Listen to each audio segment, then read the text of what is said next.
presidente. Sí. Cuidado.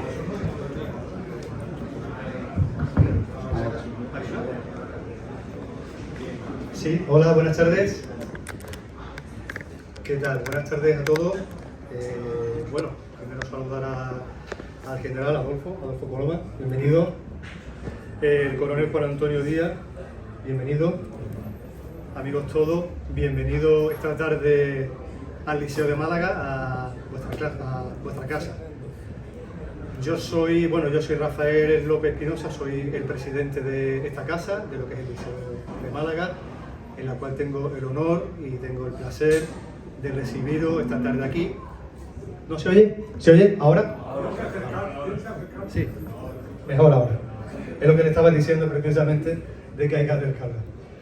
Bueno, por lo que le estaba diciendo de que bienvenido a vuestra casa, la que esta tarde con gran honor os acogemos aquí, se acoge aquí lo que es la presentación de este magnífico libro, de El Credo Religionario.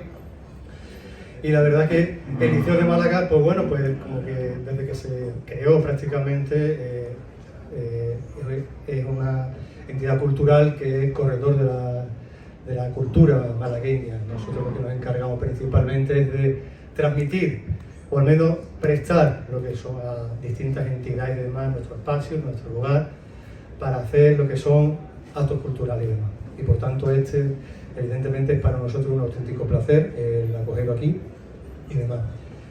Dicho lo cual, paso la palabra a Adolfo, que va a continuar aquí con la presentación. Perdón, disculpa. Muchas gracias.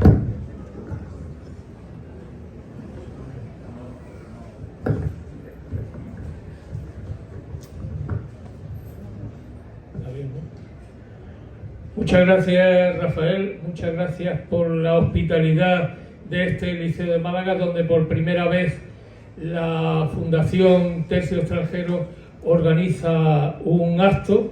Nos gustaría que no fuera el último, pero soy consciente de la demanda que tenéis, pero ponnos en lista, que siempre nosotros tenemos algo previsto. Ante todo, quiero agradecer la presencia de todos ustedes, Guante Naval, mi coronel director recientemente de Cáritas Castrense, jefe de la base aérea, mi presidente en este caso, los que ya estamos fuera del mandato, presidente tanto de la Real Hermandad de Veteranos de las Fuerzas Armadas y Guardia Civil, que pronto tendrá un protagonismo grande en Málaga, puesto que se celebra el día 9, el Día del Veterano aquí en Málaga. Paco Fernández Berni, presidente de la Agrupación Nacional de Legionarios de Honor. José Luis Marto, presidente de los Gurripatos de Málaga, la Asociación de Veteranos de la base aérea, que su jefe lo tiene aquí delante. Javier Rodríguez Cánovas, presidente de UNAMO. Magistrado Juan Rafael Benítez Llévenes, magistrado que conocimos, tuvimos la enorme suerte de disfrutar de su amistad ya en Melilla y hoy continúa aquí en Málaga. En cabeza tenemos a Agustín Rivera, que es el encargado, fundador de la Fundación Tercio Extranjeros y es el responsable de nuestras relaciones con la prensa, de Casta de Vinalgalgo. En este caso es a la inversa, su hijo es el periodista. Bueno, a todo ello, muchísimas gracias a todos, pero permítame que haga una salutación muy especial a nuestra madrina, que la tenemos por allí, por el fondo perdida. La Fundación Tercio Extranjeros tiene una madrina que se acoge, se hace las funciones de madre con nuestros acogidos en este caso en la Casa General Payás, que tenemos, para el que no lo conozcan, ahí en la calle Cobertizo del Conde, número 38, muy cerca de donde estuvo el estudio, el taller de Francisco Palma Burgos, autor de la imagen del Cristo de la Buena Muerte, que todos conocen en Málaga, la congregación de Mena. Y paso ya directamente a presentar, porque si no le voy a robar su tiempo, al general Coloma. Si alguno he olvidado de saludarlo, os saludo luego, no hay problema. El general Coloma, Adolfo Coloma Contreras, hoy amparado por su 30 promoción, de los que estamos contándole 6 presentes, hay buena clan, nació legionario, y me explico. Nació un 14 de septiembre digo el año, mi general, de 1953. Como yo soy de francés, seguimos en la década de los 60, en francés se dice 70. C'est pourquoi son toujours a la década de los 60. Digo que nació legionario no solo por el día que eligió para nacer, un 14 de septiembre, exaltación de la Santa Cruz, y por ende el día en que se celebra el Cristo de la Buena Muerte. Pero es que encima nace en el seno de una familia, su padre, Julio Coloma Gallego, teniente general, medalla militar individual, fue capitán general de Sevilla. Su tío, Francisco Coloma Gallego, medalla militar individual, fue ministro del Ejército. Ambos dos mandaron sendos tercios, su tío el tercero sahariano, Juan de Austria, tercero de la Legión, con sede en el Ayun, y su padre el primer tercio de Melilla, el tercio gran capitán, primero de la Legión, cuyo tercio tenemos aquí 2 coroneles, el coronel de Vivero, al que hemos saludado como presidente de la Real Hermandad de Veteranos de la Fuerza Armada y Guardia Civil, y de la Hermandad de Veteranos, el bloqueo de antiguos legionarios. El coronel, entonces coronel Adolfo Coloma, relevó al coronel de Vivero en el primer tercio. Por eso digo que el general nació legionario. ¿Y quién mejor para hablar del credo legionario y escribir del credo legionario en sus centenarios, 100 años del credo de la Legión, que alguien que fue teniente en el tercio sahariano, en el tercer tercio en el Ayun? Nada más salí, cuando nos quitaron los pañales de la academia y nos pusieron pantalones largos, él fue primero destinado al BIR número 1 del Ayun. De ahí pasó inmediatamente, casi no se incorporó, pasó al tercer tercio, como digo. De capitán ha estado también en la Legión, en la BOEL, de comandante anduvo perdido por ahí, tan perdido que anduvo hasta por Angola. En fin, tiene una larga trayectoria legionaria que se remata ni más ni menos que con el mando del primer tercio, y por algo es el primero. Tercio gran capitán, primero de la Legión, con respeto a alguno que me está haciendo señales por aquí del segundo, que sigue siendo la cuna, hay que reconocerlo, pero el primero es el primero. En todo caso, aquí tenemos también más de uno, está por ahí al fondo Gonzalo, secretario de la Fundación, que fue suboficial mayor en el tercio, soporte, verdadero soporte de los 2 coroneles, y a mí me tocó disfrutar de su mando y del coronel de Vivero, pero sobre todo por el hecho de ser de la misma promoción, el recibir al entonces coronel Coloma como mi jefe fue un verdadero honor, y es un honor presentarle ante todos ustedes. Y dicho esto, le paso el micro, porque si no, no hay quien me lo quite. Muchísimas gracias.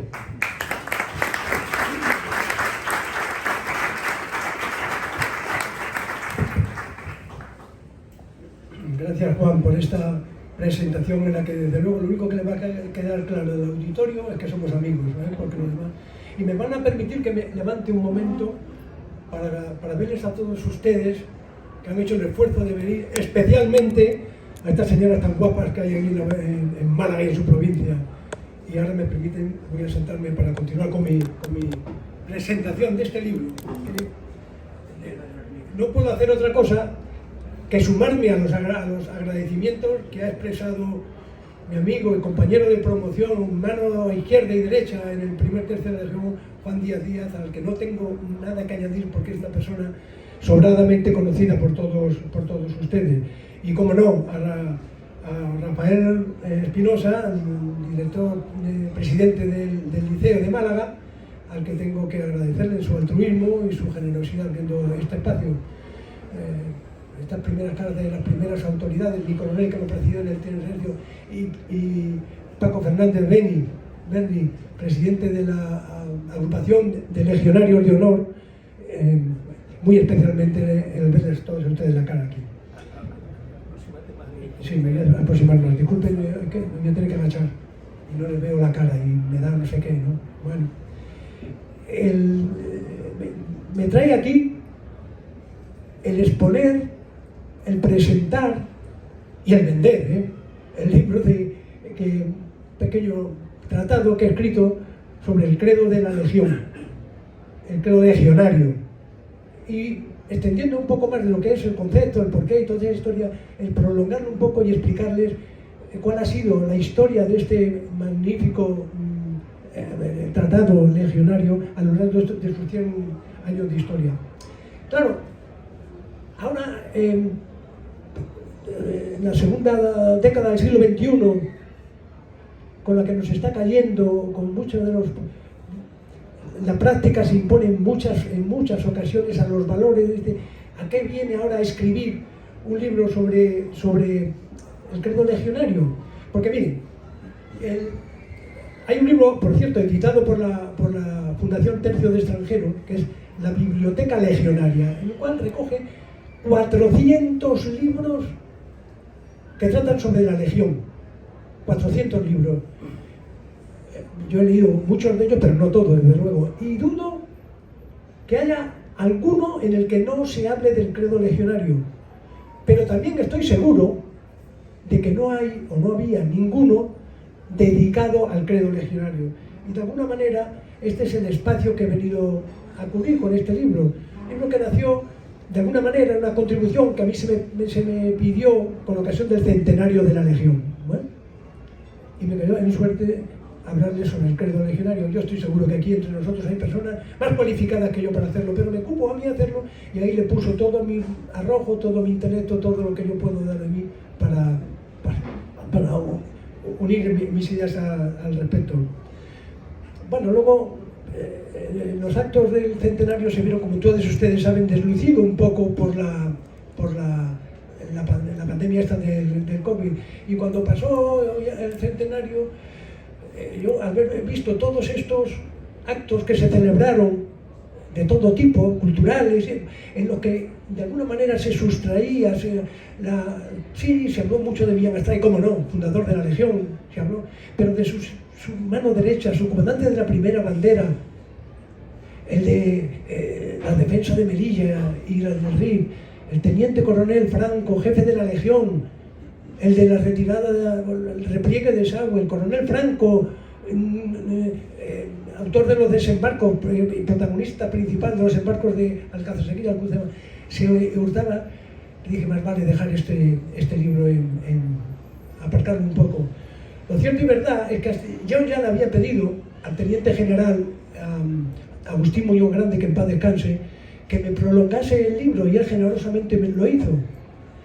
Y en el transcurso de estas cosas había fallecido, y entonces le dije, oye, en el recogimiento del momento en el que se hizo un funeral en la iglesia castrense, Catedral Castrense en Madrid, le prometí a su viuda, digo, oye, tengo un libro, lo escribiré por la memoria de tu marido, y eso es lo que me ha traído aquí a hacerlo. Bueno, y ¿cuál es mi propósito? ¿Con qué propósito he escrito yo este libro?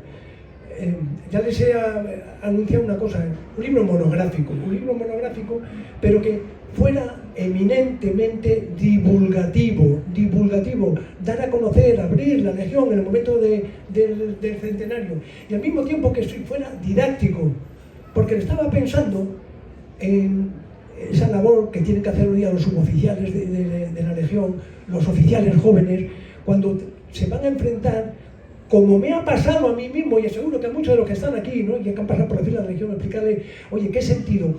¿Hasta dónde llega? ¿Qué nos implica? ¿Qué nos exige el credo legionario, verdad? Pues eso lo hice.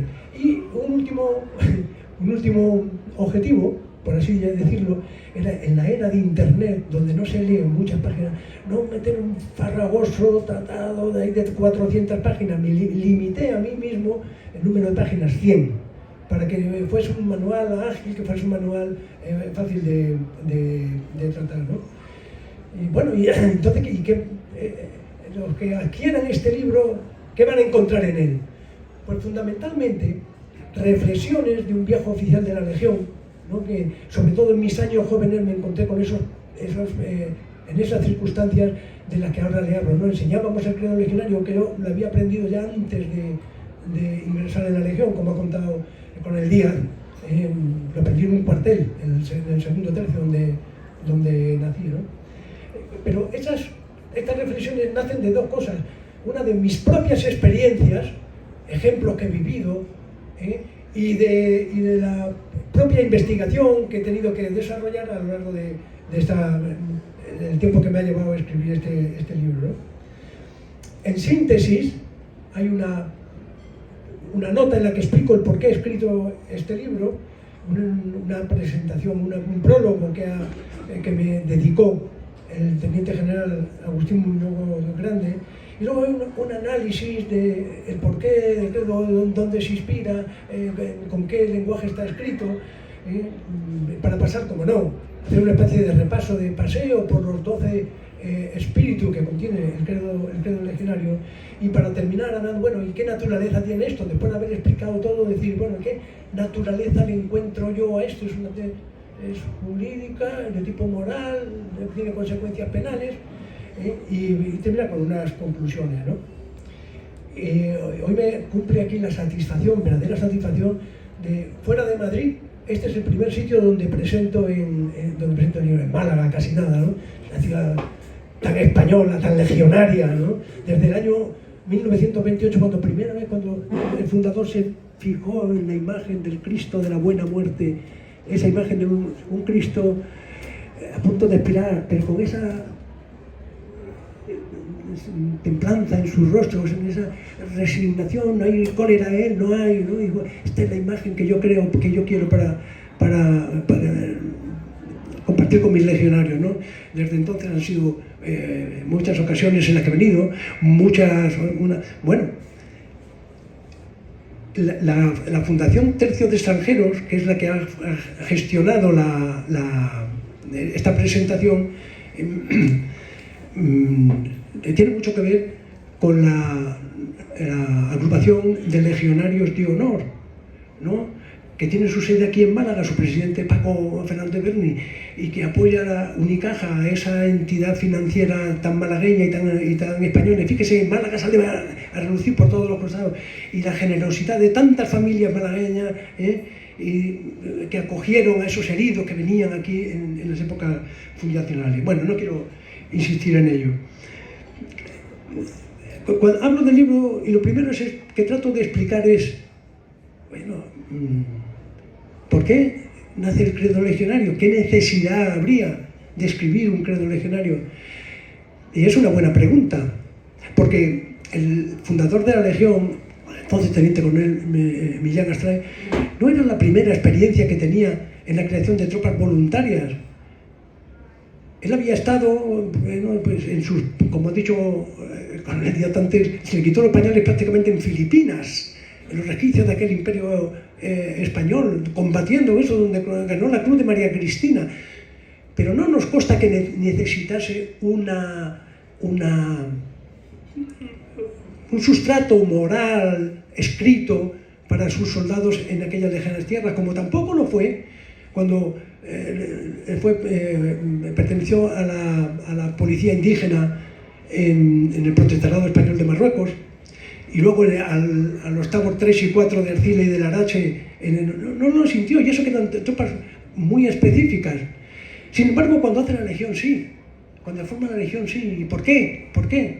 Porque era una forma de, ¿cómo diría yo?, de aunar a todo el contingente de aquellos nuevos soldados españoles que, gracias al reglamento de 1918, que abría el reclutamiento a legionarios de otras nacionalidades, voluntarios de otras nacionalidades, él sí que sintió esa necesidad de proporcionarles algo más que fuese la propia instrucción, el adiestramiento. Es una idea que está muy bien reflejada en un cuadro de un autor, la Fita Portabella, lo tienen ustedes aquí en el libro, en el que se llama Reclutamiento en Ceuta, y se ve una pandilla de gente diversa, diferente, un dandy, un carterista, un noble, un boxeador, ¿no? y al frente un sargento de la Legión rindiendo novedades a su oficial de que había conseguido reunir ese contingente, pero él necesitaba proporcionarles algo más, y ese algo más fue el credo de la Legión, que en palabras ¿y qué es eso del credo de la Legión? El credo legionario. En palabras del fundador, que fue su autor, es la base espiritual de la Legión, médula y nervio, alma y rito de ella. En esas 8 palabras ha definido como nadie qué es el credo de la Legión.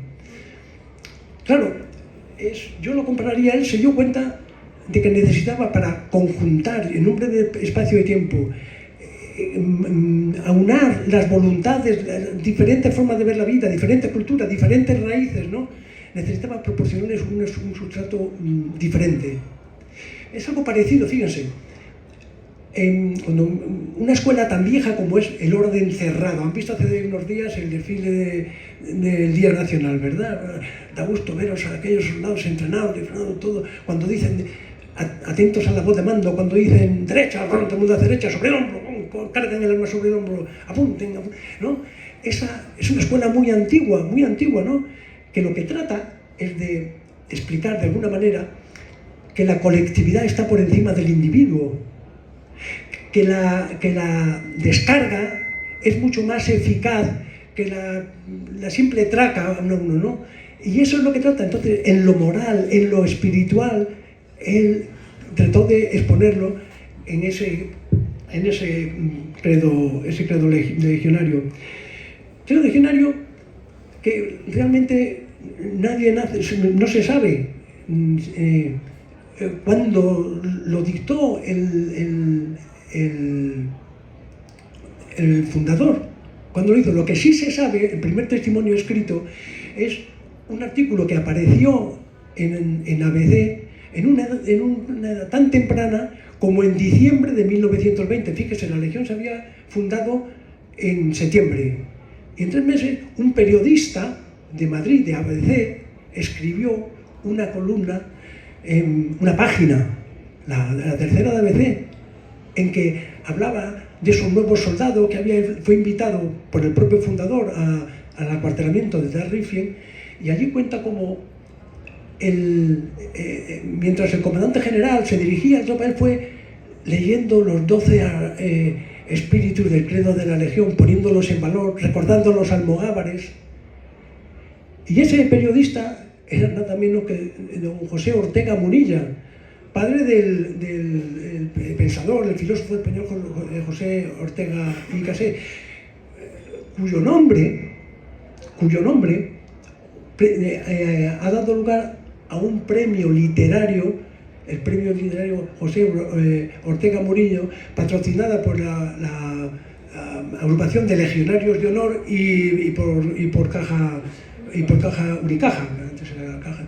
Fíjese cómo damos la vuelta a todo alrededor de Málaga, ¿no? Es una cosa muy, muy significativa. Bueno, pues a la hora de estudiar las fuentes donde se pudo inspirar, yo, por lo que he leído, por las reflexiones, aunque en esto no hay unanimidad, lo tengo que decir, yo encuentro que son 2.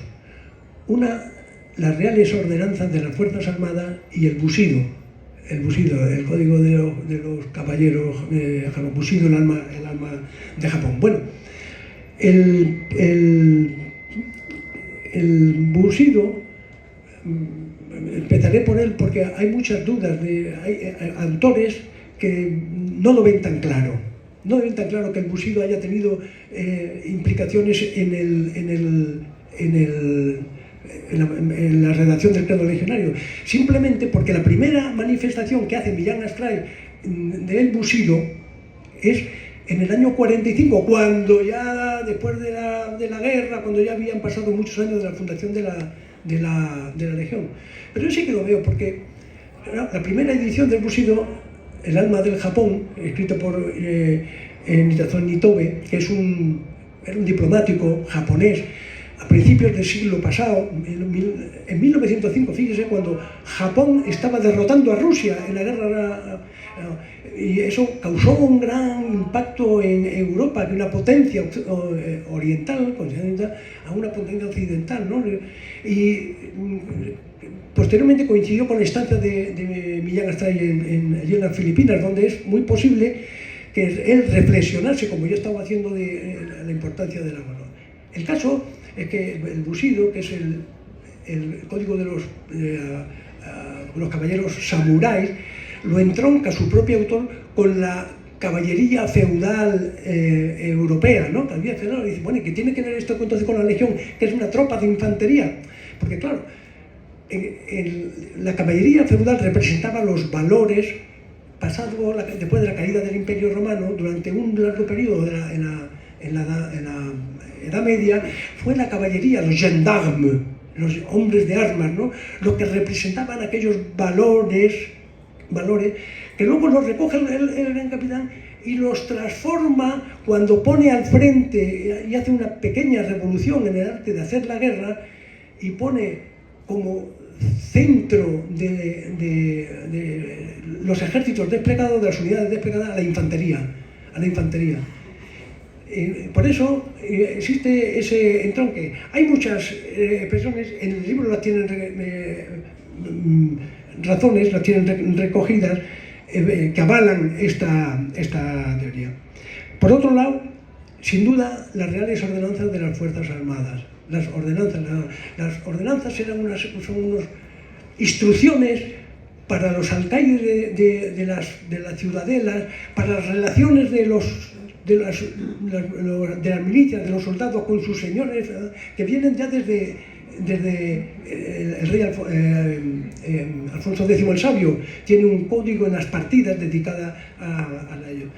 Y luego los reyes católicos, ya estamos entrando con la época del gran capitán, da unas instrucciones para esa nueva ejército, esa nueva monarquía hispánica. ¿Qué ejército necesita como debe de ser? De hecho, cuando se crea la Legión, estaban en vigor las reales ordenanzas que había dictado el rey Carlos III.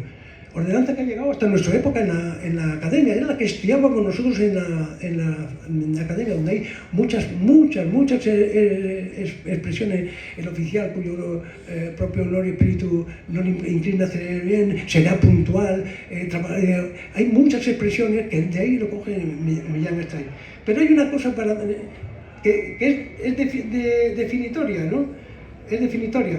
Cuando dice Millán Astray, lo tenía recogido por aquí, en los dos libros fundamentales que hablan de la Legión, de la época fundacional, que uno es La Legión de Millán Astray y el otro es Diario de una bandera del comandante Franco, en el primero dice, bueno, esto no lo cuenta ahí, lo cuenta en la traducción que hace Millán Astray del Bushido, del francés al español.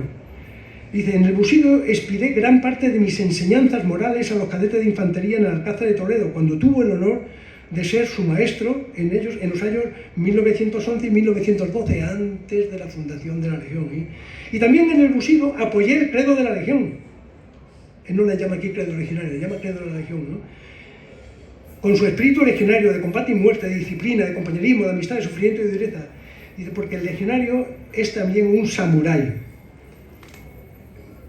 Por tanto, para mí esta es la prueba definitiva. Es el propio fundador de la Legión, el general Millán Astray, que lo está diciendo, en las Reales Ordenanzas y en el Busido me inspiré para escribir el credo legionario. También me ha gustado ver en ese pequeño análisis que hago cuáles son las claves para su redacción. Y yo encuentro que hay dos. Por un lado, ese espíritu cervantino, que es el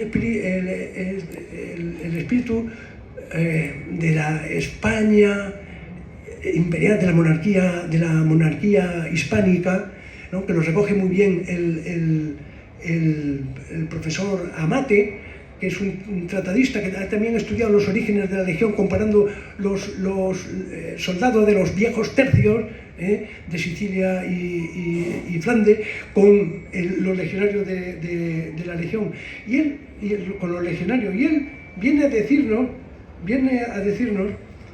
pone en palabra de Giobo, un tratadista, es un biógrafo del gran capitán, ¿no? Dice: los españoles no van a la guerra en disposición de jornaleros según la costumbre de los soldados mercenarios, sino que combaten por la gloria, por los triunfos y la reputación. Este es el modelo de soldado que está viendo Millán Astray y que lo quiere regenerar desde la historia, la quiere regenerar en la unidad que él ha creado, ¿no? Bueno,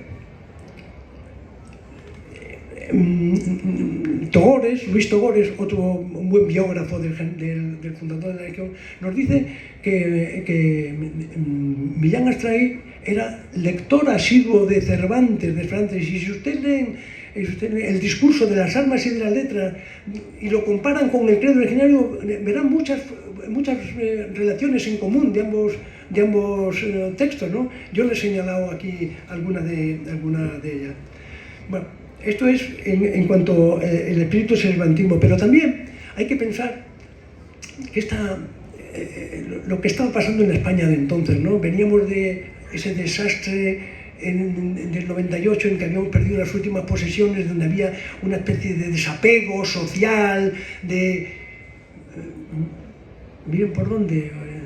Yo tristemente veo muchos paralelismos con situaciones que estamos pasando ahora en nuestra querida España, pero frente a ello se alzaron los regeneracionistas, gente que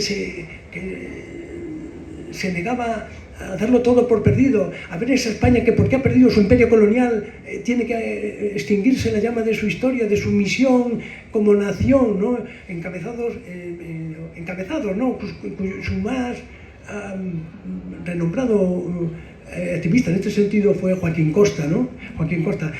Y esto prende en una serie de oficiales, de mandos, que, bueno, ha desaparecido ya el imperio colonial, y nos enfrentamos, porque el gobierno así lo quiso, con un protectorado en Marruecos, y ahí fueron una serie de oficiales en los que se resistían a aquella pesimismo histórico, ¿no? Y que ponían la acción frente al acontecimiento, que ponían la maniobra frente a la rigidez, que ponían la fe en la victoria más allá del mero cálculo, ¿no? Y esto dio lugar a una generación de oficiales que luego tuvo una repercusión importante en todo el aspecto bélico de nuestra historia militar, que se llamaron los africanistas, ¿no? Estos son para mí los dos referentes, uno en cuanto a su redacción, el estilo con el que está escrito, y otro en cuanto al mensaje que iban a transmitir. Bueno, permítame. Luego, en mi libro hago un paseo por los tercios, por los 12 espíritus, con una metodología muy sencilla, que es, primero, enunciarlo. Segundo, ¿qué nos cuenta el fundador de la esencia de esos espíritus? ¿Qué significa para él ese espíritu? Luego, analizarlo a la luz de hechos históricos, de experiencias que yo he vivido, ¿no? Para tratar de explicarlo, porque, como decía, he escrito el libro con un cierto afán didáctico para explicarlo, para que ese sargento, eso es lo que en las clases de moral militar tiene que explicarlo, tiene que inculcárselo a su tropa, encuentre referentes de cómo hacerlo. No le voy a hacer ni mucho menos un paseo por los 12 espíritus, sí me voy a referir muy brevemente a los más controvertidos, que son el espíritu de unión y socorro, y el espíritu de acudir al fuego. El espíritu de unión y socorro, por esa frase, con razón o sin ella, que luego a lo largo de la historia y en la pelea por el mantenimiento del credo ha dado mucho que hablar. Con razón o sin ella, el propio fundador le dice, su enunciado está en la explicación, y ahí se quedó el hombre, no explicó más. Es un artículo que ha sido muchas veces cuestionado, pero que pocas se ha invocado indebidamente, ¿no? Hay que tener en cuenta que el credo original está escrito en un lenguaje majestático, ¿no? Es una especie de arenga. No es aunque luego se ha cogido, pues en muchas escuelas lo enseñan como parte de lo que ahora se llama liderazgo. Entonces, toda la vida se llama dotes de mando, no cómo ejercer el mando, ¿no? Se estudia en muchas escuelas de negocios. Él lo escribe para unas personas, para unos hombres que no van a tener que desarrollar su trabajo en unas condiciones normales, si llamamos normales, unas condiciones de paz, sino que tienen que estar preparados para ese momento sublime, en que se tienen que enfrentar al de enfrente, en lo que su vida corre peligro, en que piense en su supervivencia, que tenga unos resortes que le hagan sentir ello. Si es un ataque a uno, es un ataque a la legión. Eso es lo que viene y así hay que explicárselo a los soldados. Luego me referiré yo un poco más al hablar de la naturaleza del credo, como de acudir al fuego, aunque no tenga orden para ello, porque además de esa instrucción moral, el aunarlos todos en el mismo compromiso, no basta eso, hace falta esa disponibilidad, ese espíritu de estar dispuesto a acudir, me llamen o no me llamen. Ahí tienen también algún ejemplo de este artículo en el libro, algún ejemplo práctico, ¿no? Vivido, el capitán Malagón con sus legionarios, ¿no? Y lo mismo pasaría con el espíritu de la muerte, con el espíritu de unión y socorro, ¿no? No abandonar jamás un hombre hasta encarecer todo. ¿Le vamos a exigir eso? Es un refugio de muchos, es verdad, ha causado más bajas de las previsibles, pero en conjunto el soldado que se va a enfrentar a una lesión, a una herida, a la muerte, va con mucho más coraje, con mucho más seguridad, sabiendo de que le van a echar una mano, le van a ir a rescatar, ¿no? Bueno, esto es un poco la parte de esas reflexiones que yo hago en ese recorrido sobre el credo de la Legión, el credo legionario. El credo legionario que, cuando surge con el nacimiento de la Legión, como les he contado antes, no tiene, evoluciona, viene después con el reinado de Alfonso XIII, no solamente lo vio con buenos ojos, lo apoyó, porque vio en ese nuevo país esa unidad que se había creado bajo su imperio de la ley, había resultado un revulsivo para todo el ejército de Marruecos, ¿verdad? Entonces lo apoyó y siguió con sus matices, con sus cosas, con el directorio militar del general Primo de Rivera. Luego vino la Primera República y ahí continuó el credo de la Legión sin que nadie lo moviese ni lo cuestionase. De hecho, la Primera República, como saben, se apoyó en la Legión para resolver los conflictos que tuvieron en las revoluciones de Cataluña y en Asturias. Y la Legión transitó por la República, pues sin más diferencia aparente, que en vez de esos gritos ¿no? Viva España, viva el rey, viva la legión, se transformaron en viva la república, viva la legión. Sin más. Y ahí entró en la guerra de 1936-39, creció mucho la legión, hasta 19 banderas. Continuó después en la posguerra, en el año 75, cuando yo me incorporé a la legión, con el 75 aniversario, con el 55 aniversario, ahí no se cuestionaba. Y luego ya empieza la transición. Y en principio, pues, bueno, hay reformas en el ejército español, hay reformas. El primer presidente, bueno, no el presidente Suárez, esto lo he presenciado yo en Fuerteventura, fue a visitar al tercer tercio. Y una persona nada a las veleidades, ni a cuando se puso delante de los legionarios, esta fue la palabra que le dijeron, caballero legionario. Pienso que ese desprecio por la muerte que ustedes manifiestan es quizás el más bello canto de amor a la vida, a una vida libre, a una vida que se da en defensa de los demás. Fíjense. Pero lo cierto es que, bueno, empezaron las transformaciones en el ejército. Ya con el pantalón del Sáhara se había reducido la legión a los 2/3 del norte de África, el primero y el segundo, y el de Fuerteventura, el tercero. Y bueno, se crearon las reales ordenanzas para las Fuerzas Armadas, una revisión de aquellas ordenanzas, de las viejas ordenanzas de Carlos III, que habían durado 150 años, para adaptarlas a las nuevas.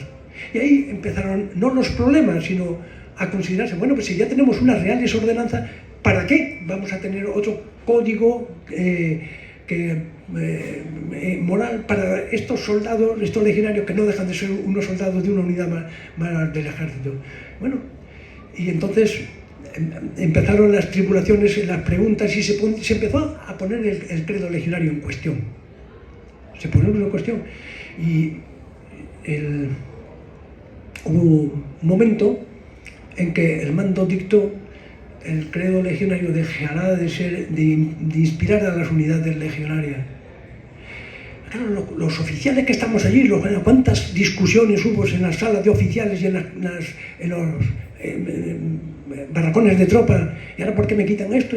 Claro, nos debatíamos entre lo que considerábamos esencia de la legión y uno de los propios espíritus, el espíritu de disciplina: cumplirá su deber, obedecerá hasta morir.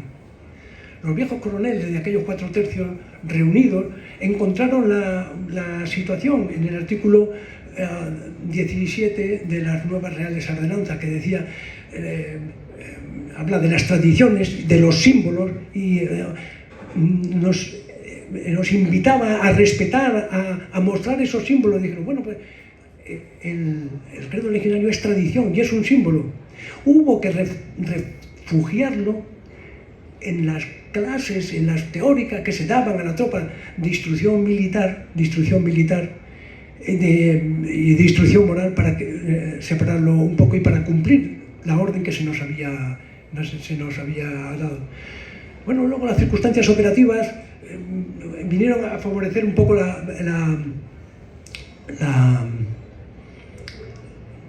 realidad de la legión y de su credo legionario, que fue esas primeras operaciones que se hicieron con tropa en Unprofor, en Bosnia-Herzegovina, y contrastamos con algunas unidades de otros ejércitos cuyos soldados, no importa ahora de qué ejército era, bueno, se presentaban con sus madres allí: a mí que me lleven, y frente a ellos esa imagen del soldado legionario, contento, decidido, voluntario, que en masa se alistaba. Eso muy promovido por el teniente general Muñoz Grande, que entonces mandaba la Fuerza de Acción Rápida, que fue el que convenció al ministro de Defensa de que darle una oportunidad a la legión, y salió bien la cosa, la primera, con sus bajas, porque fueron momentos muy duros. Los legionarios salieron con muy buena apuesta de ello. Bueno, pero siguió la vida adelante, y en el año 95 en el año 90 se celebraba el 75 aniversario de la fundación de la Legión. El general de la Legión ya había hecho una brigada de la Legión que tenía mando orgánico sobre sus unidades y un mando institucional sobre los tercios del norte, del Ceuta y Melilla. Dictó unas instrucciones, directrices a las banderas en las que trataba de explicar el historial, la característica, para facilitar algo parecido a lo que yo trato de hacer un poco más literariamente con este libro. Y en ellas iba incluida el credo legionario. Y tuvo mucha controversia, como había muchos mandos implicados, entonces la Fuerza de Acción Rápida, la Capitanía General que ya no era Capitanía, el mando regional sur, los comandantes generales de Ceuta y de Melilla, había muchas unidades implicadas, nos concentraron a todos en un seminario institucionalizado por el Estado Mayor del Ejército para debatir sobre y ahí hubo dos posturas encontradas, clarísimamente encontradas. Una, la de los representantes. Yo ya no estaba entonces en la Legión, yo estaba precisamente entonces en la Fuerza de Acción Rápida. Pero claro, yo veía, me quieren robar el reo que me ha sido tan útil a mí, que me ha sido tan útil en el ejercicio del mando, frente a otros oficiales de otras armas, de otras procedencias, pues que no lo veían tan necesario. Entonces, ¿qué solución adoptamos? Pues hubo hasta quien propuso, por ejemplo, el espíritu legionario, que dice es único y sin igual, de fiera y feroz acometividad, de buscar la distancia con el enemigo para llegar a la bayoneta. En vez de interpretar eso a la luz de esa proximidad, de esa voluntariedad, lo tomaban literalmente y decían, esto es imposible ahora, llegar a la bayoneta. Y proponían una solución híbrida, mezcla entre las reales ordenanzas, es único y sin igual. Tendrá el firme propósito de imponerse al adversario en cualquier circunstancia, por adversa que sea, que es lo que dicen las reales ordenanzas para todo el ejército. Eran dos posturas encontradas y al final el jefe del Estado Mayor del Ejército, el general Faura, hizo una especie de solución salomónica. Las directrices a las banderas vamos a dejarlas como están, son las instrucciones del general Sargento, pero separándolo del credo legionario y refugiándolo en la tradición y en su historial. Y entonces, muchos de ustedes lo recordarán, en las paradas, en la formación legionaria, en vez de los legionarios invocarles para que reciten un par de espíritus de su credo que ellos respondían, ¿no? Era el suboficial mayor, recordaba mucho a Ramón, allí que era el suboficial, como se dice en nuestra historia, y recitaba él en un par de espíritus, pero no eran repetidos a viva voz por todos los legionarios. Y esto es lo último que ha habido. Y desde entonces hay que decirlo, dulcificado la Legión con su buen hacer, con su buen honor, con gobiernos de uno y otro lado, con ello, pues lo han ido manteniendo, lo han ido soportando. Y hoy día se han dulcificado, como digo, esas razones, y hoy día se enseña el credo legionario, se recita en su literalidad sin más problema. Bueno, parece que me voy al final ya, para no ser más pesado. Cuando hablamos de la naturaleza del credo legionario, decía, bueno, verdaderamente es una pregunta muy válida, ¿eh? ¿A qué obliga? O sea, un legionario por no cumplir, por fallar alguno de los espíritus de su credo, es objeto de sanción administrativa, de sanción penal. ¿Cuál es la naturalidad? El propio autor del credo legionario, lo explica cuando en su libro, La Legión, introduce el credo legionario cuando habla él de la moral. Es un elemento moral que pertenece a la condición, una condición propia, de convencimiento propio, pero al hacerlo del convencimiento propio, lo que ha tratado es el credo del legionario, dado a ellos y para ellos. No es el credo de la Legión, pero atentos, este es el secreto. Comprometiendo a todos y cada uno en el cumplimiento de esos espíritus, está trabajando por la Legión en su conjunto. Esta es la historia de ese aspecto moral, que con mejor palabra, con un poco más de reflexión y de claridad, trato de explicarlo en el libro que nos hemos hecho. Es decir, no es ninguna norma jurídica, no es... ¿De qué se trata? Los legionarios, todos los militares estamos sometidos al código, hoy día, código penal militar, todos, que nos obliga. Y disfrutamos y atendemos a unas reales ordenanzas que nos orientan. Y en la Legión tienen un credo legionario que sublima las cosas de tal manera que lo que se trata de poner al legionario frente a su propio espejo y que le digan, oye, ¿y qué si tú fallas a un espíritu del credo legionario ante ti y ante tus compañeros, ¿no? Le pone en esa tesitura. Esta es la naturaleza del credo legionario. Esta es su naturaleza, no es de carácter jurídico, es de un campo moral que sublima las ya exigentes ordenanzas de las Fuerzas Armadas para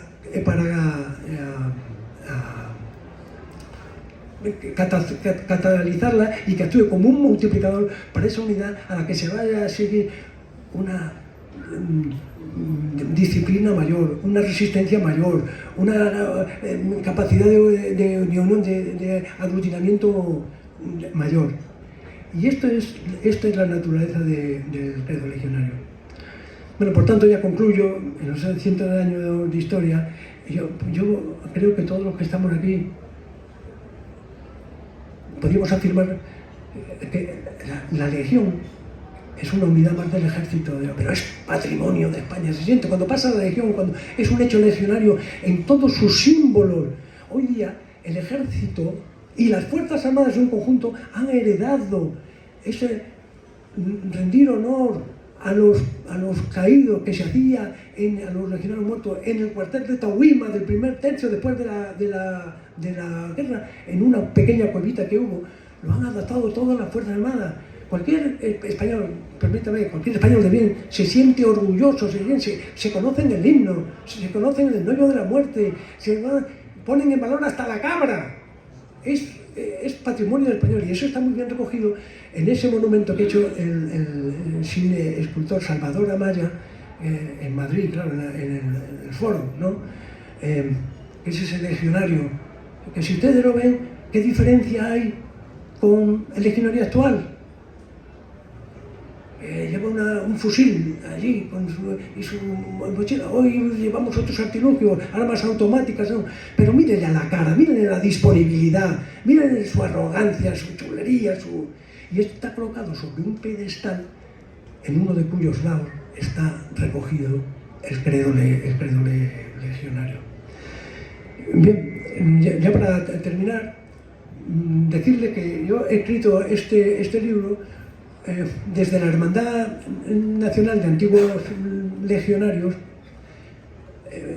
y he donado los derechos por una labor social, y ustedes se van a preguntar, pero no tenemos la Fundación Tercio Extranjero. La verdad es que esa fue mi primera intención, hacerlo en provecho del Tercio Extranjero, pero luego dentro de la Hermandad Nacional tenemos una pequeña, digamos, corpúsculo que le llamamos Servicio de Ayuda a Compañero, que quiere ser una especie de pequeña estructura basada en el voluntariado para ayudar a todos los legionarios, eso, claro, que no pueden atenderlos en la Fundación Tercio Extranjero. Bastante está haciendo con la brillante y merecida labor y reconocida labor con el premio Ejército que le concedieron. Pero yo lo que he tratado es de expandir de que en cualquier provincia de España, en cualquier rincón y en cualquier hermandad, sientan un legionario en necesidad, un legionario que hay que visitar, un viejo legionario, socios de hermandad de la Legión, y acudan a él, ¿no? Es como diría yo, pues en un taller, que las hermandades legionarios seamos ese primer escalón de mantenimiento, y para casos más complicados acudimos a la Fundación Tercio Extranjero, como yo he hecho en 2 ocasiones. Me han acogido aquí a un legionario y otro me lo acogieron en la Vega Baja. Es decir, casos mucho más singulares. Pues bueno, si ustedes adquieren este libro, que sepan que están haciendo una labor solidaria y en ayuda a esos viejos legionarios que ya son demasiado viejos para combatir, para formar parte de la fila de la Legión, pero no tanto como para pedir limosna. Y tenemos que proporcionarle nosotros esa mano, esa ayuda, ese hálito, ese ambiente de decir, eres uno de los nuestros, ven para acá que te vamos a ayudar. Y esto es lo que quería trasladarles a ustedes en esta presentación de este libro que he escrito, y que me siento muy orgulloso de que sea Málaga la primera ciudad dentro de Madrid, fuera de Madrid, donde lo he escrito y donde yo milito en la hermandad, donde he tenido la fortuna de presentarlo. A todos ustedes, señoras y señores, muchas gracias por su asistencia y perdonen el recogimiento.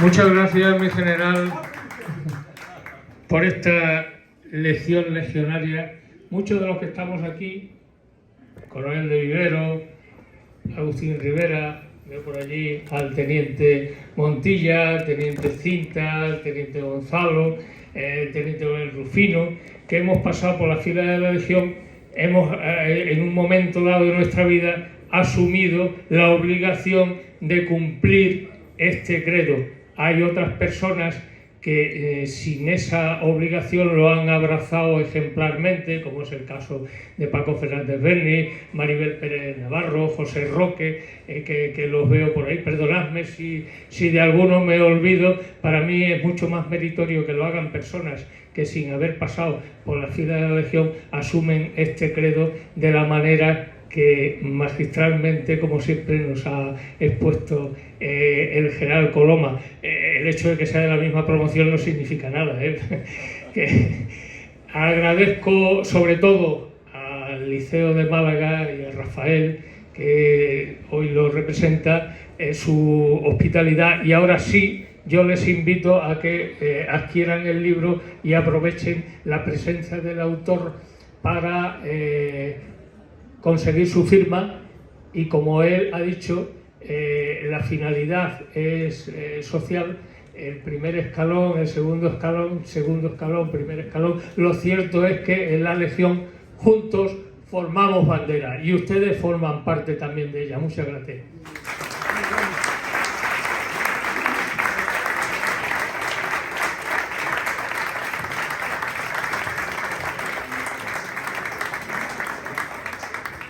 Bueno, solamente para finalizar, y cuando uno escucha palabras del general que le salen del corazón y demás, solamente hay que decirle gracias por esta tarde, lo que ha compartido con nosotros, y sobre todo animaros a comprar el libro por la finalidad que tiene. Muchas gracias a todos, señores. Buenas tardes.